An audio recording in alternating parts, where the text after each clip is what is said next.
Okay, now that the spacer nut is tightened down and torqued and it's got Loctite on it, and I know my spacing with a feeler gauge for the coil magnet, I'm going to remove the spacer,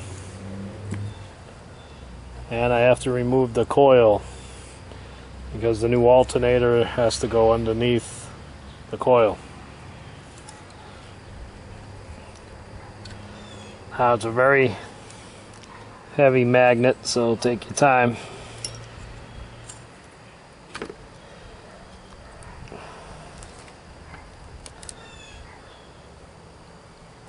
Of course, I noticed one of the spacers just fell, so be aware there's these little black spacers just underneath this coil magnet.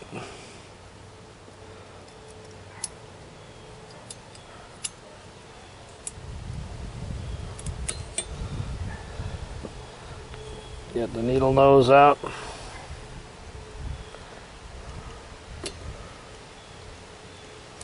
Magnet's pretty strong. Alright, so be aware these little guys are hiding under there. Now I'm going to check if they're supposed to be on top or on bottom with the alternator, the IGEN alternator. So let's put it into place here.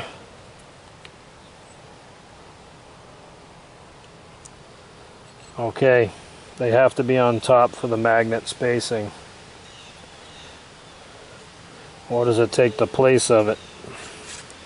Hold on. Helps if you read the instructions.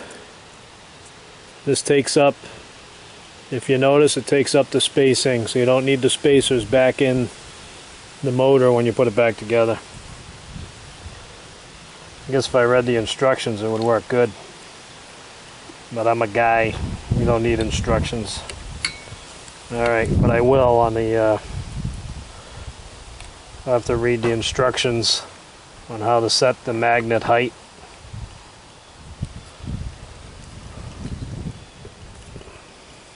Alright, let's see if this coil fits in there.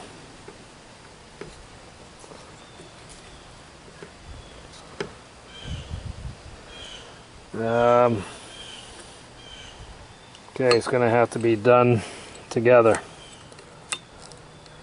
Got to go between the red and black wire so you can get the coil back in there. We're on the adapter.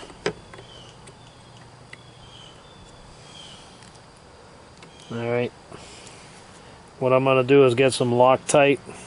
Just remember, black and red wire, you got to put this between them, otherwise it'll get pinched. And I'm going to Loctite the 3 bolts now and get them back in place.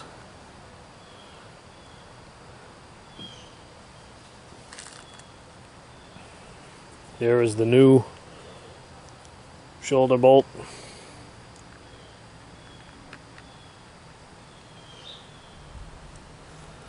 That one goes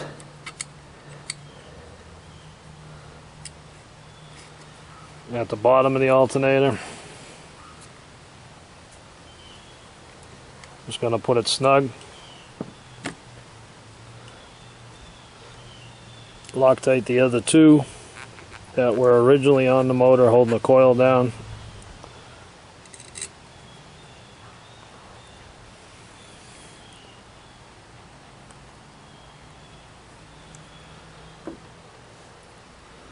This is a high strength blue, using cheap Harbor Freight Loctite. The good red stuff I don't like to use, it strips everything out. If you go to replace anything, you just got to learn to check your helicopter every time you fly so you're not flying with something bad or anything loose. Just do pre-flight checks. Don't keep flying and flying and flying and expect the gasser's not leaving any space, you know. Alright, so let me get my space back in the magnet here.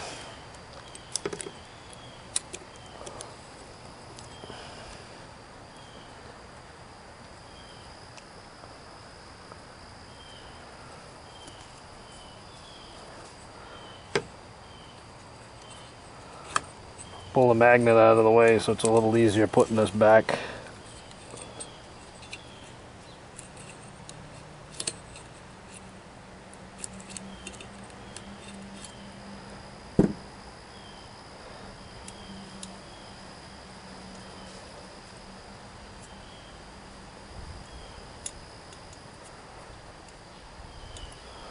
A little snug. Now they also talk about their alternator has to be spaced. So I'm going to check that in the instructions and I'll be right back.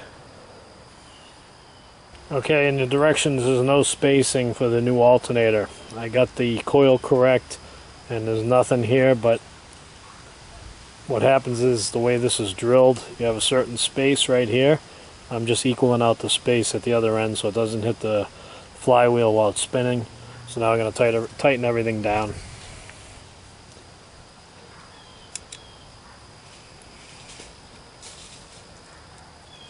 And yes, I read the instructions. You don't have to put the spacers back in for the coil.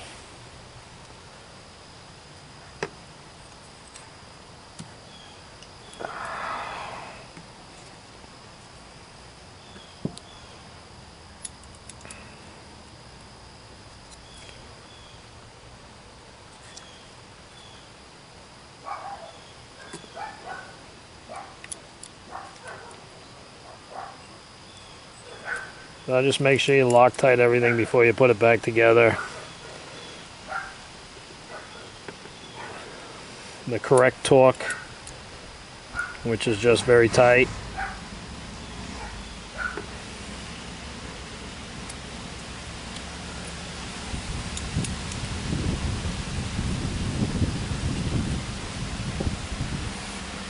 Okay, what I want to do before I do anything else is just spin the flywheel.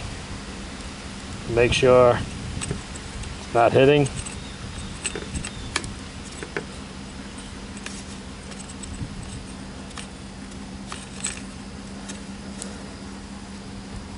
Alright, I am getting some slight rubbing, so I got to check my spacing with the feeler gauge again, and I'll be right back. Okay guys, this is Cruiseroy again. While trying to figure out the spacing between the coil and the alternator, now you got 4 different points you gotta make sure you got spacing on. Kept playing with it, I'm feeling a rubbing. What I want to show you is a newbie move.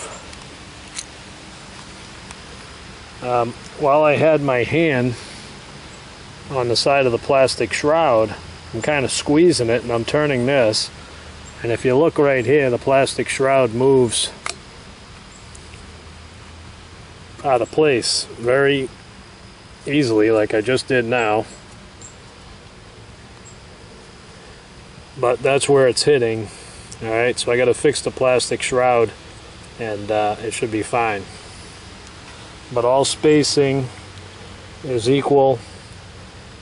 The coil's back where it belongs, and you have equal spacing, just to give you a close-up of what it looks like.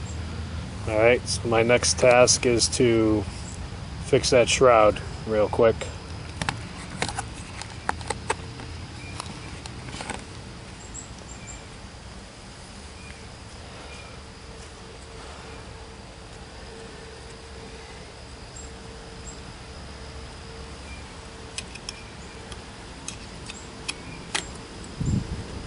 Okay, when you put this back together, the shroud goes back in there, but now I got nothing hitting at all.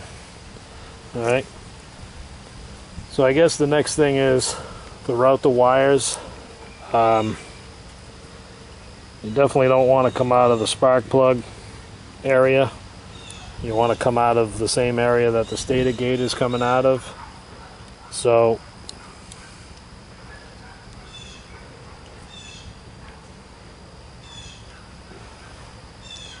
okay guys, for the next step was trying to get the wires out. I figured out you really don't have to put them right through where the stator gate is going through and make a notch in your cover and everything.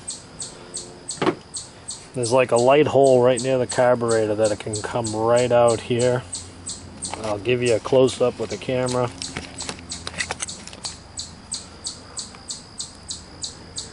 Alright, I was thinking of coming out where the stator gate is coming out, but right below here, right in between the carburetor and the isolator, you can see them coming out there.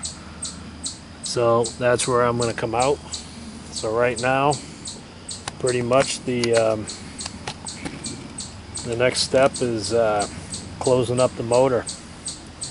Put the pull start back on and the skids, put some Loctite, and we're ready to go.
Okay, now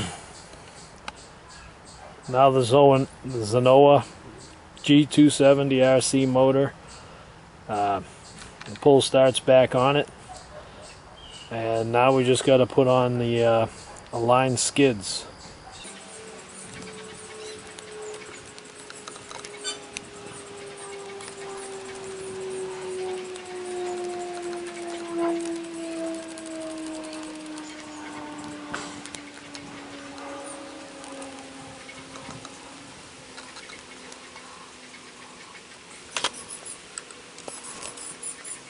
Alright guys, motor's back together, the aligned skids are on it, and we have the alternator coil where it belongs inside the motor.